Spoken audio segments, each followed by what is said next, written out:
Where does one start when talking about veteran athletics communicator Herb Vincent? As a student at LSU, he became the right-hand man of legendary sports information director Paul Manasseh. He was really the only person that my dad ever let work in the sports information department as a freshman. So there was something that my dad spotted that was special about Herb. For Herb, a professional approach to the task at hand was always prominent. You remember when you were in college, you always had that one friend who would throw the best parties, and there'd be girls and people there. It was just the best time. Herb's parties were nothing like that. After college, he learned to navigate the rise and fall of sports teams in the mid-1980s, while working with the New Orleans Breakers and later the Los Angeles Express of the USFL. The USFL, which he was working in professional football, had just folded up, and he basically was looking for someplace to land. And we happened to have a job opening, and I said, this is great. Now, I knew all along that this was very much a short-term thing. And McDonald was right. Herb's career would soon land him at his alma mater, LSU. He knew he could be successful here, and he knew what the message to put out there, what our brand needed to be, how LSU needed to look. What a guy. He was so good at everything. He did things for the university, and he did things for the athletic department. He did things for me personally. In 2013, the league office came calling. He currently serves as Associate Commissioner of Communications for the SEC. When we hired Herb, the number of messages that came into our office recognizing his credibility with the media, I think underscores why he deserves that Hall of Fame recognition. Tonight, he carries on a legacy that very few in this hall can celebrate as the recipient of the Dave Dixon Sports Leadership Award.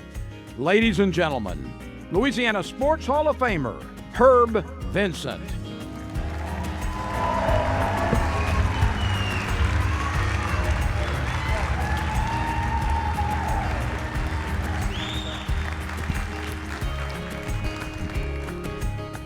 Great to see you, Herb.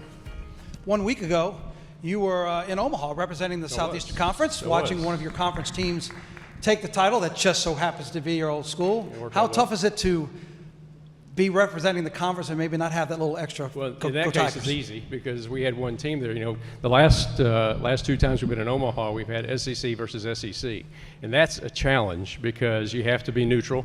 And in one way, you're glad because you know you're going home with a championship. But when you go on the field after the game, you can't celebrate too much with one team because the other team's going to see it. So you got to be careful. But when LSU beats Coastal Carolina, you can celebrate all you want. That's what I did. Had a great time. For a youngster from Arkansas, why LSU? I don't know, that's a good question. Most of my friends went to Arkansas. I wanted to do something different. We had a lot of relatives in South Louisiana, so I spent a lot of time in South Louisiana growing up. I had a sister who's here, and she lived in Baton Rouge, so she could do my laundry. You know, that helps. And I just liked LSU, and they invited me to go to what's called spring testing in the spring, and before my during my senior year, and I went. I just fell in love with it, and I liked it. I always liked the LSU Tigers, and so sports had a lot to do with it. Was there ever a thought of maybe going back to Arkansas? No, not really. Not really. It was really South Louisiana became my home. I liked it, and as the video showed, I moved around a couple of different places, but always kind of came back home. I don't know if it's possible to answer this with one, but do you have a special or unique LSU memory that stands out? Oh gosh, you know, I kind of feel like the Forrest Gump of LSU because I was always close to a lot of great events. I was on the field behind the goalpost during the earthquake game. I was on the concourse behind home plate during the Warren Morris home run. I saw the Bluegrass Miracle. I was just at a lot of great events with people like Shaquille O'Neal and Chris Jackson and Ben McDonald. Just to be able to be around all those folks, there's not one really event that stands out. It's all that makes for just great memories at LSU. Well, let me ask you then about people. Obviously, Paul Manasseh had a very big influence. If you're the only freshman he would let work in the sports information department. What about others that stand out that you had a chance to work with during your time in Baton Rouge? Yeah, there's a lot of people. Larry White is here. Larry worked in the office at the time as assistant sports information director. You know, he was the first one that told me, he said, I think you'd be pretty good at that, at this. And that was the first thing that really got me going, thinking, well, maybe this is something that I want to do. So I thank Larry for that. Joe Dean, he gave me a chance as sports information director. Skip Burtman hired me back there. Just a lot of great folks that I was able to work with and be around. And so a lot of people gave me a big break. And I remember your time in Baton Rouge, you left sports information because you went to actually work for the university. And then back in sports. Was that something where they needed you, but you wanted to get back on the sports side? Yeah, it really was. When they asked me to kind of be over communications for the athlete, it's funny, the chancellor calls me one day and he said, I want to come to your office. I said, well, how about if I go to your office? You know, you're the chancellor. He said, no, I want to stop by. And he came in and he said, we really like what you're doing with the marketing of the athletic department and how you brand it. We'd like you to do it for the entire university. And I said, well, you know, I've always been in athletics. I really don't want to get out of that. And he said, no, I want you to do both. And so he let me be both athletics and university. I thought it was part-time. It went 4 years doing both sides of campus, which was a bit of a challenge. And eventually the SEC came calling. It kind of gave a chance to get back just into sports, and that's when that happened. And of course, if the conference comes calling, I guess you almost have to say yes. But was that tough when you just named the athletes you were standing, the memories, the Bluegrass Miracle, all the experiences, all the coaches and players? Was it tough to say goodbye to one school and then head to Birmingham? Yeah, absolutely. It was really hard because I've been at LSU most of my life. It's where I wanted to be. I was very happy there.